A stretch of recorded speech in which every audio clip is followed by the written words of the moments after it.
irmãos, saudamos a todos com a graça, com a paz de nosso Senhor e Salvador Jesus Cristo. Amém? Nesta oportunidade nós vamos refletir um pouco sobre um assunto importante da Palavra de Deus e que tem sido amplamente negligenciado no meio do povo evangélico. Queríamos pegar um texto do Evangelho segundo São Mateus, no capítulo 17, a partir do versículo 14 até o versículo 21. O contexto onde esta passagem está inserida é aquele contexto em que Jesus levou Pedro, Tiago e João a um monte, muito provavelmente o Monte Tabor, e ali Jesus se transfigurou diante daqueles 3 discípulos. O texto que vamos ler revela o momento seguinte. Eles desceram daquele lugar de glória e de revelação, e logo que chegaram ali embaixo, já encontraram uma grande necessidade espiritual. Então o versículo 14 diz assim: E quando chegaram, a multidão aproximou-se-lhe um homem, pondo-se de joelhos diante dele e dizendo: Senhor, tem misericórdia de meu filho, que é lunático e sofre muito, pois muitas vezes cai no fogo e muitas vezes na água. E trouxe-o aos teus discípulos e não puderam curá-lo. E Jesus respondendo disse: Ó geração incrédula e perversa, até quando estarei convosco e até quando vos sofrerei? Trazei-mo aqui. E repreendeu Jesus o demônio que saiu dele, e desde aquela hora o menino sarou.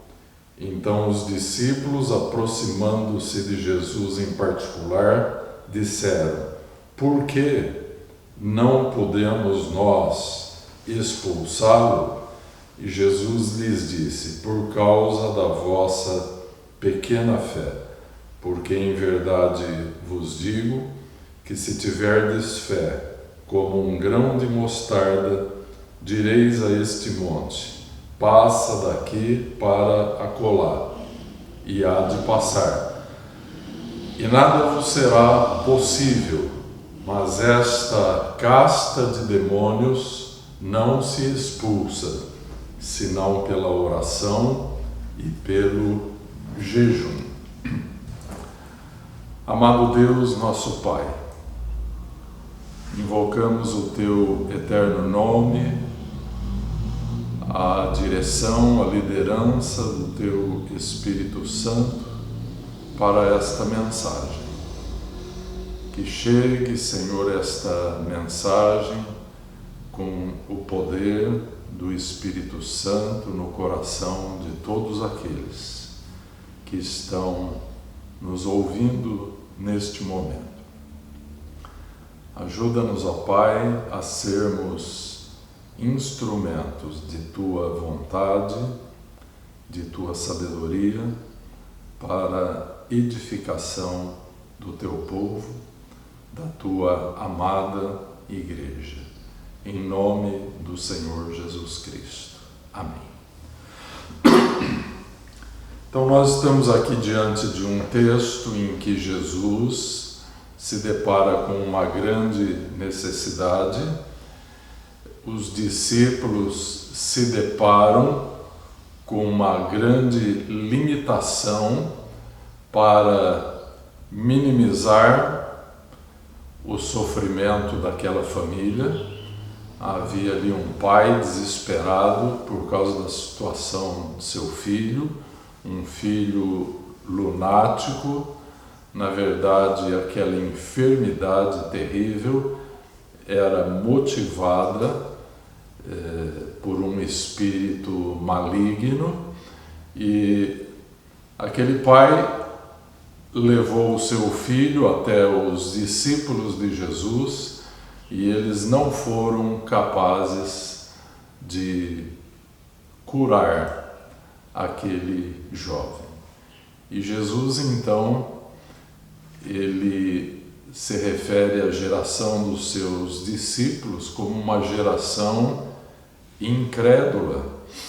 E Jesus então expulsa aquele demônio e aquele jovem, aquele menino é curado.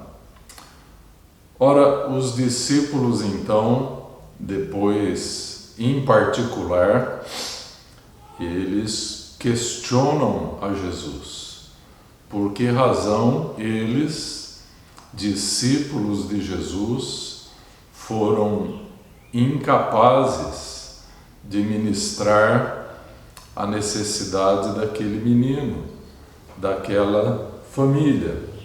E Jesus então explica aos seus discípulos que eles foram incapazes de ministrar aquela necessidade por causa de sua pequena fé. Então, na verdade, a falta de fé ou a incredulidade era a causa que motivou aquela dificuldade dos discípulos.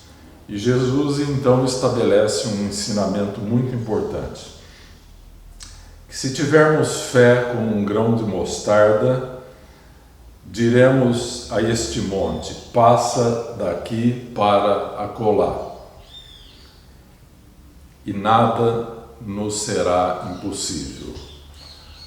A palavra de Deus diz que tudo é possível àquele que crê. E no versículo seguinte, que é o versículo 21, Jesus diz: mas esta casta de demônios não se expulsa senão pela oração e pelo jejum. Neste dia nós vamos fazer uma reflexão, um estudo da Palavra de Deus sobre o irmão chegado da oração. Jesus aqui nesse texto, ele associa a oração e o jejum. O jejum tem sido um princípio muito importante, muito poderoso, uma disciplina cristã milenar e que tem sido hoje muito negligenciado. Então nós queremos nesta oportunidade olharmos com atenção para a importância dessa disciplina cristã, a qual me referi como sendo o irmão chegado da oração, o jejum. Aparentemente o jejum está fora do contexto de nossa sociedade tecnológica, antropocêntrica e hedonista. E a cultura moderna parece ter horror dos excessos ascéticos que foram praticados durante a Idade Média. Então, procuramos razões para refutar estas disciplinas que faziam parte da vida dos filhos de Deus na igreja primitiva. Existe também uma razão teológica pela qual o jejum é visto não com bons olhos por muitos evangélicos e por muitos protestantes. Historicamente, o protestantismo foi dominado por uma falsa ideia, um falso conceito de que as obras se opõem à graça.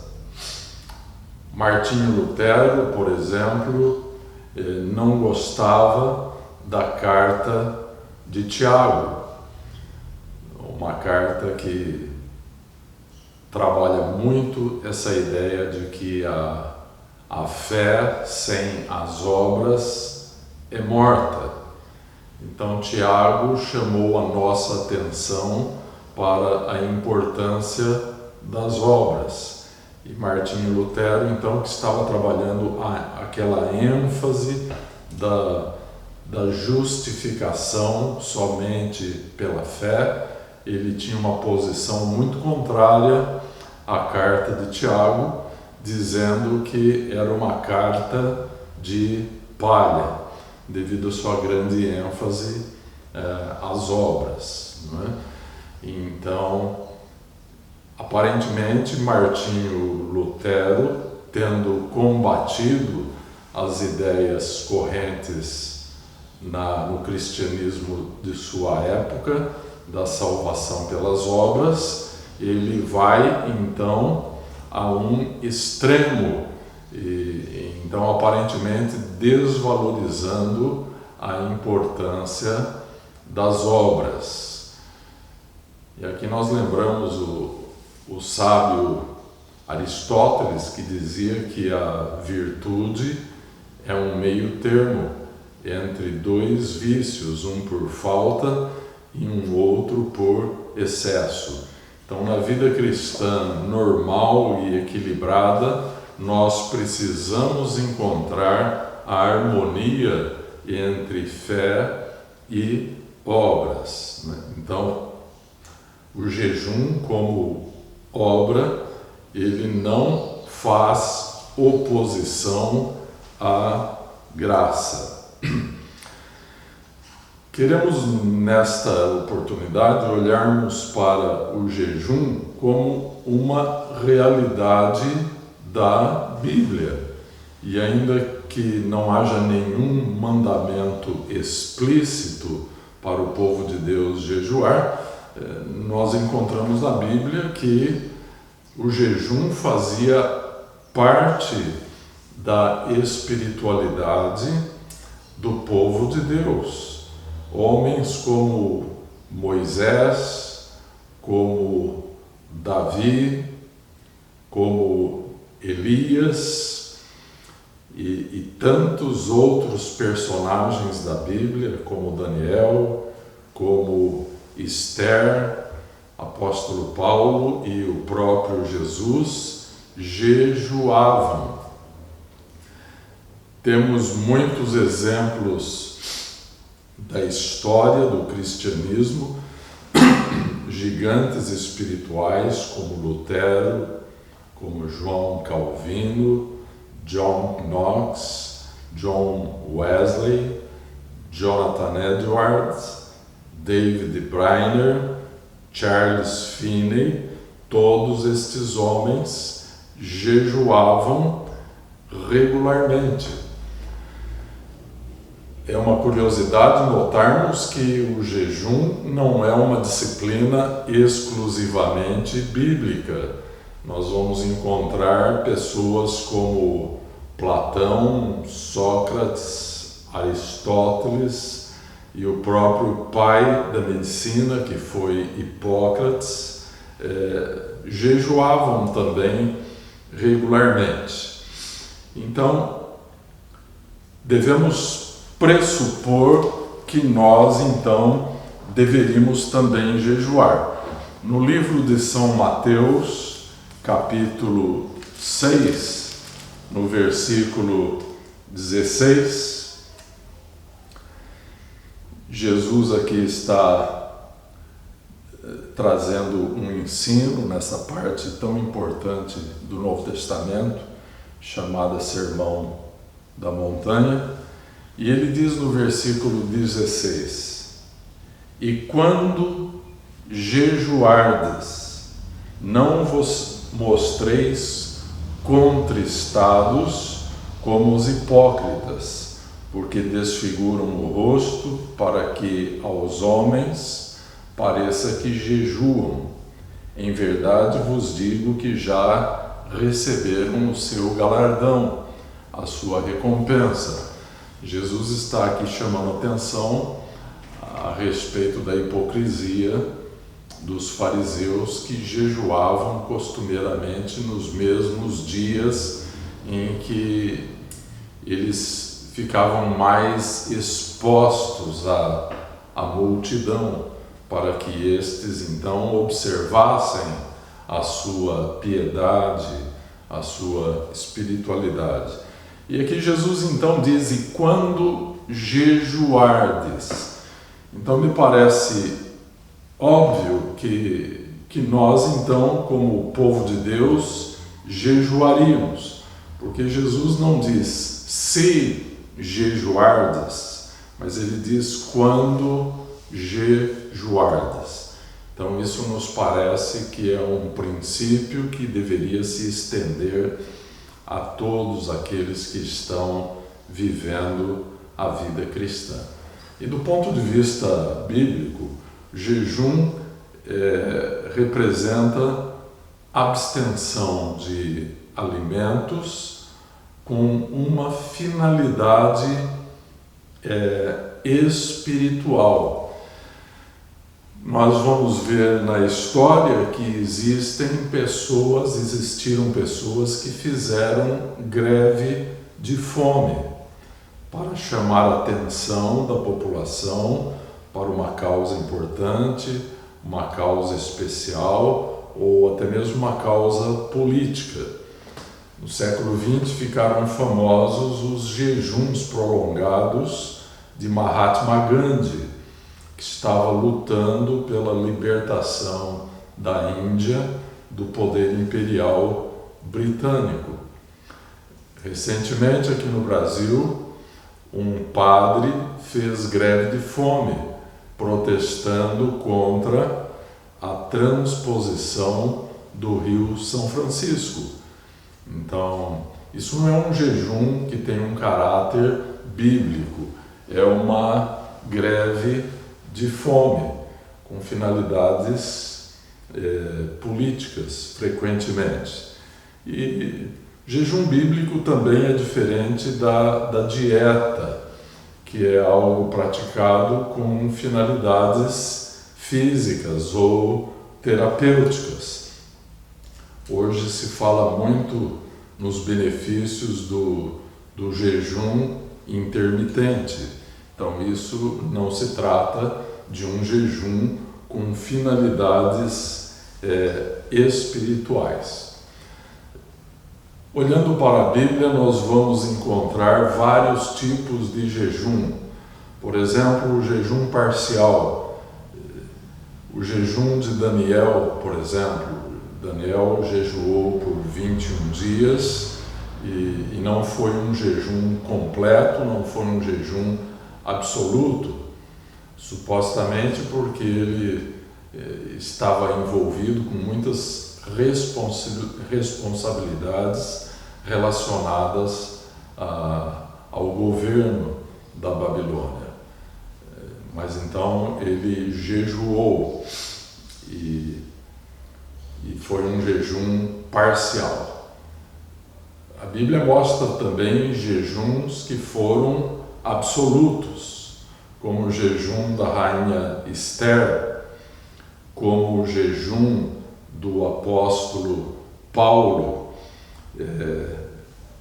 no livro de Atos, capítulo 9, versículo 9, quando Saulo de Tarso teve aquele dramático encontro com Jesus nas proximidades de Damasco, quando foi ali perseguir a igreja. Jesus aparece para ele num resplendor de luz, ele cai por terra e é levantado cego daquele lugar. A Bíblia diz que por 3 dias ele não comeu e não bebeu. Então nós temos aí um jejum absoluto de alimento e de água. Jesus, quando foi batizado, e a Bíblia diz que o Espírito de Deus o impeliu para o deserto para ser tentado, no versículo 2 do capítulo 4 do Evangelho segundo São Lucas, diz que depois daquele jejum, Jesus então teve fome. Não diz que Jesus teve sede. Isso denota então que Jesus jejuou de alimento e não de água, porque ninguém suporta mais do que 3 dias sem água, especialmente num clima tropical como é o nosso aqui no Brasil. Existem também na Bíblia jejuns absolutos e sobrenaturais, como por exemplo o jejum de Moisés no Monte Sinai. E também temos o jejum do profeta Elias, um jejum sobrenatural e um jejum absoluto de pão e de água. A Bíblia também nos mostra ocasiões em que haviam jejuns que eram nacionais, proclamados para toda a nação, como no dia da expiação, um jejum público. Em Levítico 23, 27, fala sobre esse dia de jejum no dia da expiação. Historicamente, nós vamos encontrar situações em que jejuns nacionais foram proclamados em situações de grandes necessidades. E existem também jejuns regulares ou jejuns semanais. Aqui na igreja nós recomendamos, não impomos, mas recomendamos que os discípulos jejuem pelo menos um dia da semana, como um exercício de crescimento espiritual. E nós temos um jejum mensal na igreja para todos os membros da igreja, que é a segunda sexta-feira de cada mês. No Didaquê dos Apóstolos, que é um livro de catequese da igreja primitiva, um livro que foi escrito supostamente entre o ano 90 a 100 da era cristã, e ele estabelece ali que os discípulos jejuavam 2 dias da semana, nas quartas e nas sextas-feiras. A pergunta então que nós deveríamos fazer é bíblico que o jejum seja para os dias de hoje? Esse estudo tem o propósito de te encorajar a entrar com mais dedicação nessa importante área das disciplinas cristãs. E dentre estas disciplinas, o jejum é uma importante disciplina do cristianismo. Nós devemos entender que a vida cristã é, na verdade, uma amizade transformadora que nós temos com o nosso Senhor e Salvador Jesus Cristo. Vida cristã é uma busca de nos tornarmos cada vez mais semelhantes àquele que nos remiu, que nos salvou, aquele que deu a sua vida pelo resgate das nossas vidas. Então precisamos nos tornar cada vez mais semelhantes àquele a quem nós amamos. E o jejum está relacionado à vida cristã. No livro de Mateus, Evangelho segundo São Mateus, no capítulo 9, no versículo 14 e 15, nós encontramos o seguinte texto. Então chegaram ao pé dele os discípulos de João, dizendo: por que jejuamos nós e os fariseus muitas vezes, e os teus discípulos não jejuam? E disse-lhes Jesus: podem porventura andar tristes os filhos das bodas, enquanto o esposo está com eles? Dias, porém, virão, em que lhes será tirado o esposo, e então jejuarão. Pois bem, irmãos, nós estamos vivendo os dias, segundo o texto que acabamos de ler, em que o esposo nos foi tirado, a presença física de Jesus. E Jesus então afirma que nestes dias hão de jejuar. Então, se de fato nós jejuaremos, a pergunta que nós devemos levantar é: por que o cristão deve jejuar? Nós vamos usar então aqui o método que Jesus sempre usou. Jesus fazia boas perguntas. E eu vou fazer algumas perguntas importantes. Como podemos nos tornar mais parecidos com Jesus? Já que esse é um dos propósitos da piedade da vida cristã.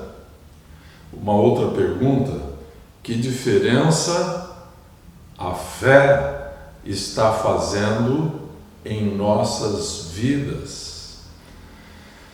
Ela está nos aproximando mais de Deus ou não?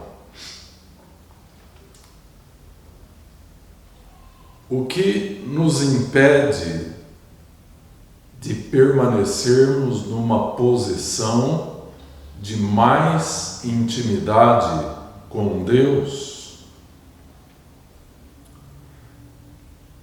Temos desfrutado do lado sobrenatural da fé cristã?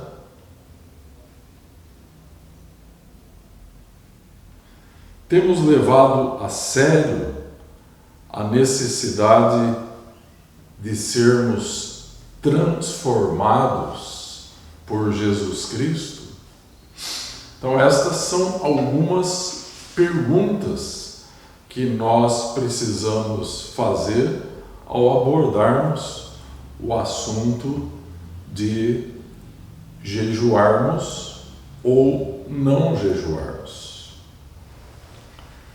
Ao olharmos atentamente para as narrativas dos 4 evangelhos, nós vamos observar que Jesus tinha alguns costumes, algumas práticas, através das quais o poder de Deus se manifestava através dele.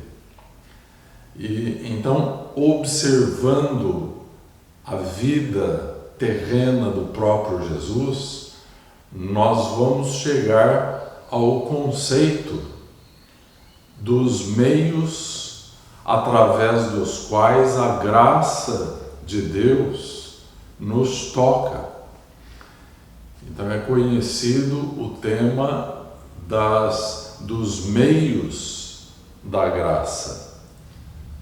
A oração é um meio da graça, a meditação, o culto público, a confissão, a meditação, mas também o jejum é um importante meio através do qual a graça do Senhor nosso Deus nos toca.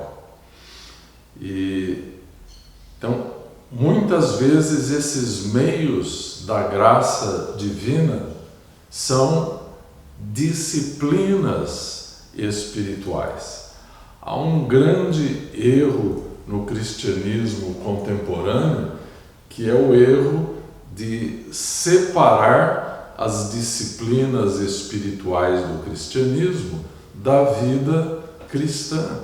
É por essa razão que se tem uma vida cristã tão superficial e tão destituída de poder espiritual. Nós vimos no texto que anteriormente lemos, em Mateus 17, em que os discípulos de Jesus fracassaram em tentar diminuir o sofrimento daquele jovem e daquele pai. E Jesus então explica a eles que aquele fracasso ocorrera em função da diminuta fé que eles possuíam. Eles não foram capazes de mover a sua montanha.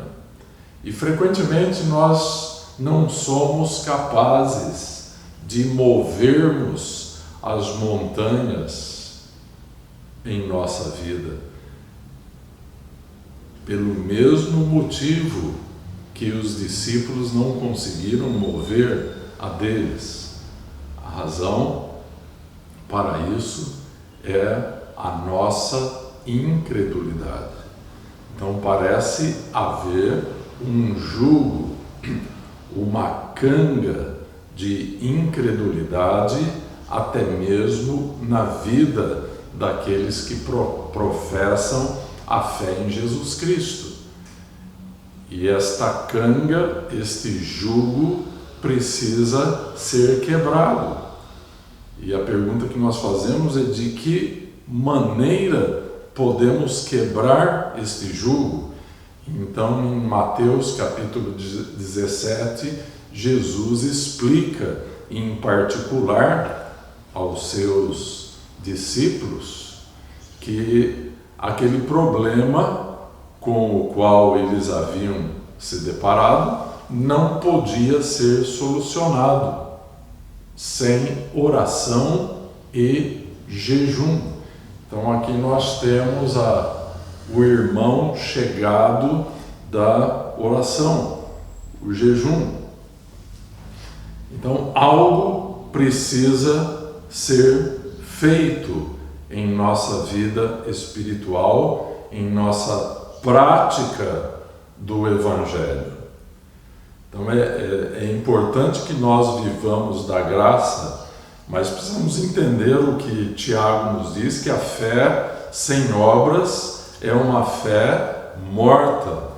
Então a fé necessariamente vai nos motivar a vivermos intensamente as disciplinas espirituais do cristianismo.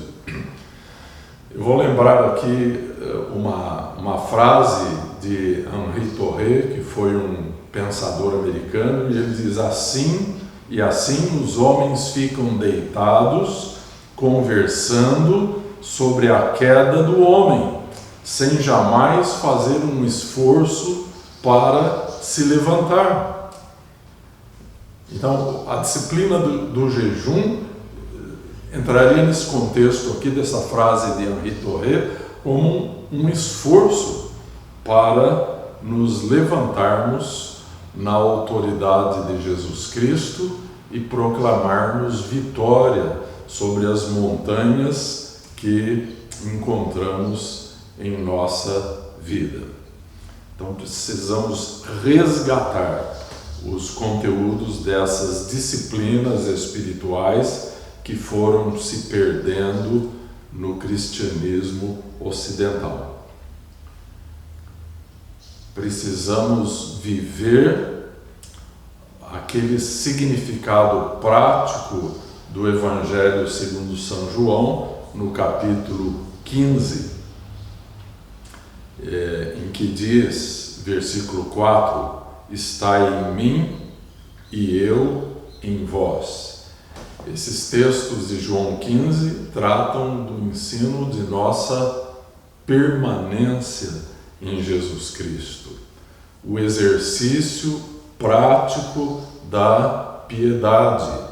Isso envolve, da nossa parte, tempo para a oração, tempo para o jejum.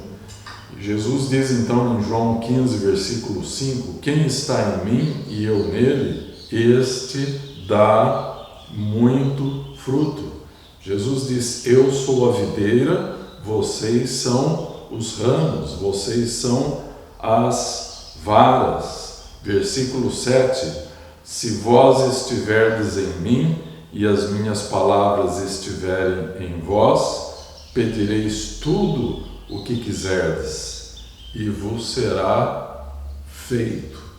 Então nós temos aqui a ideia de que se a pessoa permanece em Jesus Cristo, ela remove as suas montanhas. Então aqui estamos fazendo uma ligação com o ensino de Jesus em Mateus 17.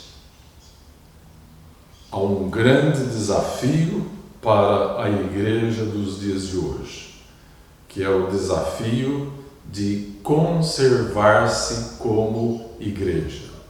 E jamais conseguiremos nos conservar como igreja sem baratearmos o conteúdo do Evangelho como tem sido feito nos dias de hoje. Não conseguiremos fazer isso se não levarmos muito a sério as disciplinas espirituais que nos foram concedidas como um legado pela Bíblia Sagrada. Então, voltando à ideia do jejum, ele é um extraordinário benefício espiritual para verdadeiros discípulos de Jesus Cristo, que anseiam profundamente tornarem-se mais semelhantes ao seu Senhor. Ao entrarmos em jejum, Deus começa a nos revelar coisas que estão controlando a nossa vida, coisas que estão exigindo demasiadamente a nossa atenção, o nosso tempo, o nosso dinheiro, em detrimento da comunhão que deveríamos ter com Deus. Então, o jejum, ele é uma disciplina que nos força a dependermos de Deus. Nós vemos em Mateus, capítulo 17, que a incredulidade dos discípulos levaram-nos a uma situação de derrota diante de um enfermo, diante de uma casta de espíritos malignos. Eles não foram capazes de demonstrarem uma vida vitoriosa. E Jesus então ligou imediatamente a ideia de remover aquela montanha.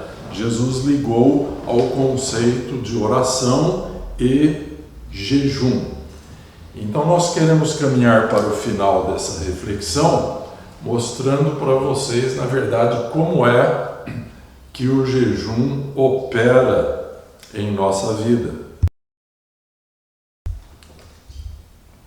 De que maneira ele age como um fator de transformação. Então aqui preciso deixar muito claro para vocês que o jejum, tal como nós aprendemos na Bíblia, ele não muda a Deus. Nós não podemos forçar Deus a agir porque nós estamos jejuando. O jejum não move a mão de Deus. Jejum não muda a Deus. O jejum também não muda o nosso inimigo. O jejum não afasta o inimigo. Às vezes, até mesmo pelo contrário, Jesus foi tentado pelo diabo quando estava jejuando. Então, se o jejum não muda a Deus e ele não muda o diabo, o que é então que o jejum cristão muda? O jejum muda a nós, os discípulos, que estamos jejuando. O jejum então vai atacar aquele jugo que nos escraviza, aquelas coisas que estão ocultas dentro da nossa alma e que estão dificultando a nossa vida cristã, estão maculando o nosso testemunho. O jejum, então, tem o seu propósito principal em mortificar a nossa carne. Entendendo-se por carne, na palavra de Deus, muito mais do que o corpo físico, a carne é o nosso ego e é a ilusão de termos uma identidade separada de Deus.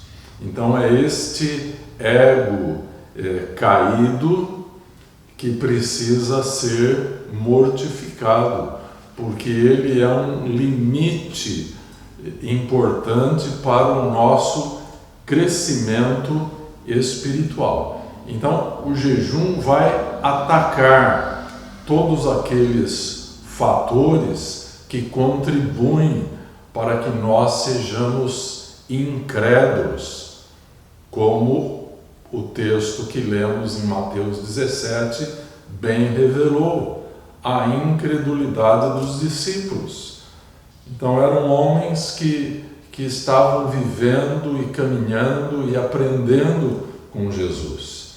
E provavelmente eles ficaram envergonhados de perguntar publicamente por que eles tinham tido aquele insucesso em ministrar aquele menino, e então fizeram uma pergunta em particular. E Jesus então lhes respondeu claramente que era a incredulidade que havia neles, que os impediu de mover aquela montanha. Então, logo a seguir, Jesus associou a oração ao jejum para que eles pudessem vencer aquele desafio.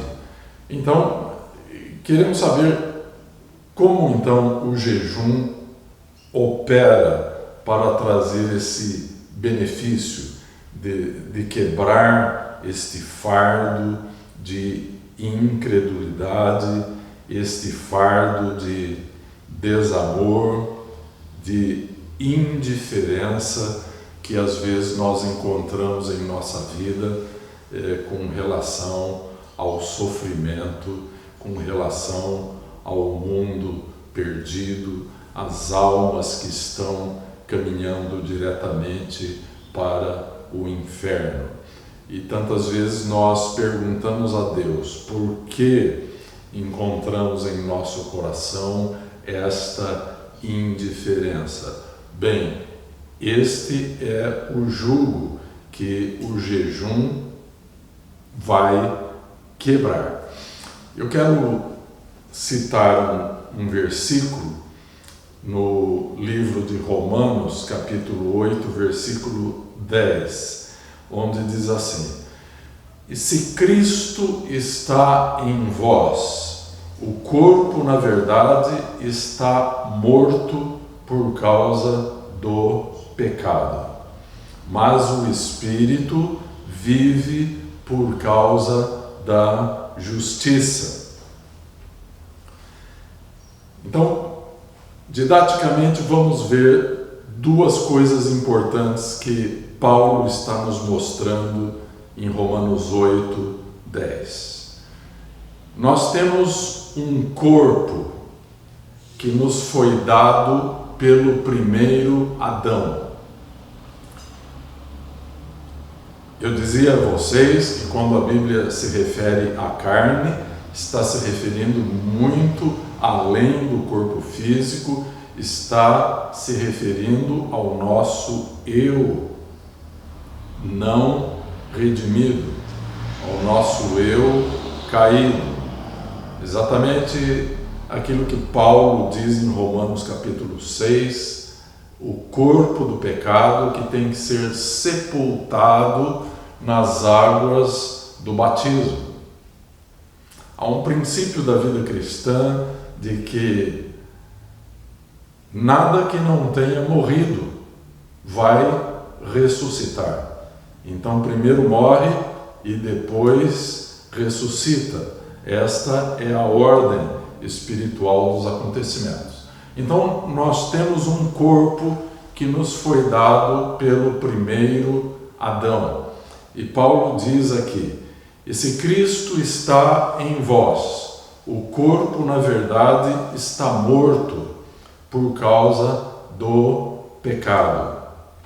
Então, este eu caído, este eu adâmico que nós recebemos de nosso pai Adão, ele precisa ser mortificado. De que maneira este eu, que é um impedimento tão grande para o crescimento na fé, de que maneira ele vai ser mortificado?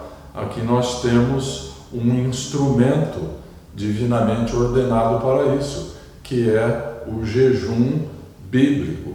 Então, quando jejuamos, estamos praticando, estamos colocando o nosso corpo, o nosso ego na posição de morto. Não vamos entender que um cadáver não tem doenças, um cadáver não tem dívidas, não tem atitudes de rebelião, um cadáver não tem ressentimentos, não tem mágoas. Então, no jejum, tudo aquilo que está oculto secretamente dentro de nossa alma vem à tona para que seja então mortificado por meio da oração e do jejum. Todos aqueles impedimentos que estorvam o crescimento da nossa fé em Cristo Jesus são então mortificados pelo jejum. Mas voltando a Romanos 8, 10, ele diz também que se o corpo, na verdade, está morto por causa do pecado, o espírito vive por causa da justiça.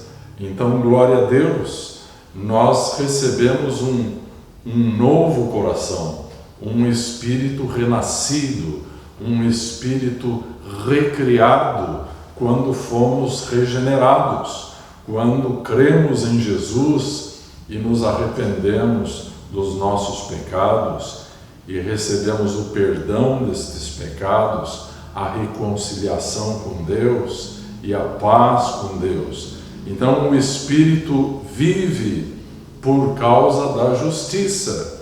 Paulo diz que nós somos o templo onde habita Deus. Então louvado seja Deus que recebemos do segundo Adão, Jesus Cristo, que é assim o formador de uma nova raça humana, uma raça redimida, uma raça renascida, recebemos dele então um espírito renascido.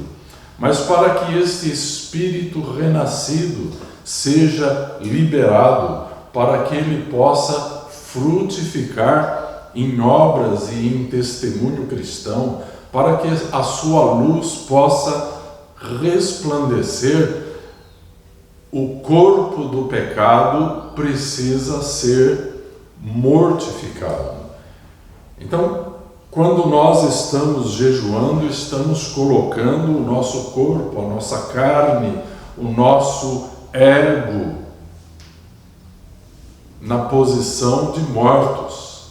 E com esta mortificação daquilo que Paulo chamou de o corpo do pecado, nós temos uma liberação do Espírito em nossa vida. Então, esse é um dos segredos do jejum cristão. O melhor modo de quebrarmos o poder do pecado em nossa vida é através de morrer. Então, o jejum entrega a nossa carne à morte, para que nós possamos focalizar estritamente as coisas espirituais. Então, repetindo, quando jejuo, eu coloco o meu corpo, o meu ego, aquilo que eu tenho a ilusão de ser sem Jesus Cristo. Eu entrego este lado de minha natureza à morte. E assim, quando eu oro, quando eu medito, quando eu adoro, quando eu louvo, quando eu oro no Espírito Santo, eu estou exercitando o meu espírito em Cristo, o meu espírito que vive através da justiça do Senhor Jesus Cristo. Como Paulo nos diz no livro de Efésios, que nós estamos assentados com Cristo nos lugares celestiais. Amém? Por isso que Efésios é chamado de o Evangelho das regiões celestiais. Então o nosso espírito é livre e está assentado com Cristo nas regiões celestiais. Mas o nosso corpo, o nosso ego, precisa ser mortificado para que o espírito seja liberado e que possa frutificar então em obras de fé. A igreja deveria ser uma grande escola de vida cristã, uma escola de espiritualidade, um lugar onde o poder do Evangelho do Senhor Jesus Cristo fosse muito mais do que ensinado, que ele fosse demonstrado. Mas para isso nós temos que voltar à realidade do ensino de Mateus 17, quando Jesus diz que os discípulos não podiam mover a sua montanha por causa da sua incredulidade. E no final do seu ensino, Jesus diz que aquele problema que eles enfrentaram não podia ser solucionado sem oração e jejum. Eu quero encerrar com um texto maravilhoso da Palavra de Deus, que vai, de certa forma, dar substância a tudo que ensinamos até o momento, e que é um texto do Antigo Testamento, em Isaías, capítulo 58, a partir do versículo 6, nós vamos falar sobre o jejum que agrada a Deus. Então nós vamos pegar aqui o versículo 6. Porventura não é este o jejum que escolhi? Que soltes as ligaduras da impiedade, que desfaças as ataduras do jugo e que deixes livres os quebrantados e que despedaces todo o jugo? Aqui, esta palavra jugo é a mesma palavra que nós usamos na linguagem rural aqui no Brasil para canga. É aquele instrumento que se coloca no dorso dos bois ou dos animais de tração para então puxar uma carroça, um arado ou um carro de boi, qualquer coisa assim. Então, este jugo da impiedade, da indiferença, do egoísmo, da falta de fé e de confiança em Deus, este jugo precisa ser quebrado para que nós possamos ver os sinais, as maravilhas de Deus na nossa vida, na nossa igreja. Isaías capítulo 64, versículo 4, diz que nós temos um Deus que trabalha em favor daqueles que nele confiam. Então, se não confiarmos, se não crermos em Deus, Deus não poderá trabalhar em nosso favor. Nós acabaremos sendo teóricos da vida cristã. Conheceremos muitas coisas da palavra de Deus. Podemos ter uma boa doutrina, uma boa ortodoxia, sem contudo traduzirmos esta boa doutrina em uma boa vida cristã vivida no poder do Espírito Santo. Então o jejum coopera muito com essa necessidade de quebrarmos este jugo, como disse aqui o Espírito Santo através de Isaías, no capítulo 58, um importante texto veterotestamentário sobre o jejum que agrada a Deus. Então as ligaduras da impiedade precisam ser soltas. As ataduras do jugo precisam ser desfeitas. Então, há coisas que estão ocultas em nossa alma. Existem ali fraquezas, marcas que precisam vir à tona para que sejam mortificadas pelo poder da cruz do Senhor Jesus Cristo.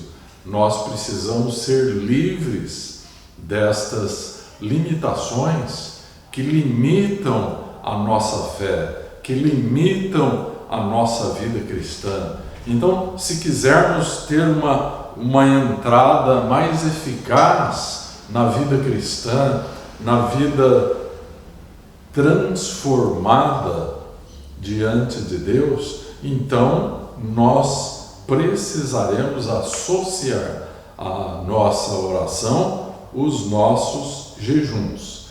E termino então com o versículo 8 de Isaías 58, onde diz: então romperá a tua luz como a alva, e a tua cura apressadamente brotará, e a tua justiça irá adiante da tua face, e a glória do Senhor será a tua retaguarda. Amém? Apenas para citar 2 versículos deste capítulo extraordinário da Palavra de Deus. Quero motivá-los a ler Isaías 58, ler e meditar e apropriar esta palavra tão abençoadora do Antigo Testamento sobre jejum. E esta reflexão aqui então tem o propósito de motivá-los a terem uma entrada mais efetiva, mais eficaz na vida cristã, na vida prática. Eu volto a dizer que o cristianismo que Deus tem para você não é uma coisa teórica, é algo prático, é algo que você precisa viver, você precisa frutificar. E então associarmos a oração ao jejum é uma disciplina transformadora. Eu volto então a dizer que não é Deus, não é o diabo que vai mudar com o seu jejum, mas você vai mudar, e você vai mudar para melhor, e o nome do Senhor nosso Deus haverá de ser honrado e glorificado através da sua vida. Amém? Glória a Deus. Querido Pai, que o Teu Espírito Santo possa ser liberado com poder na vida dos Teus filhos. Senhor, não permita que fiquemos restritos a uma vida cristã teórica. Nós queremos viver a Tua Palavra, queremos permanecer em Teu Filho Jesus e queremos frutificar nele e através dele. Senhor, coloca uma renovada motivação na vida dos Teus filhos para o exercício prático destas disciplinas espirituais, dentre elas a disciplina do jejum, tão importante para remover os nossos limites, para remover as montanhas que encontramos em nosso caminho. Senhor, conceda a Tua graça, a Tua bênção, Senhor, o derramar do Teu amor, a comunhão do Teu Espírito Santo na vida do Teu povo. É o que nós te pedimos em nome do Senhor Jesus Cristo. Amém. Grande abraço para todos vocês. Foi um privilégio ensiná-los da parte do Senhor. Amém.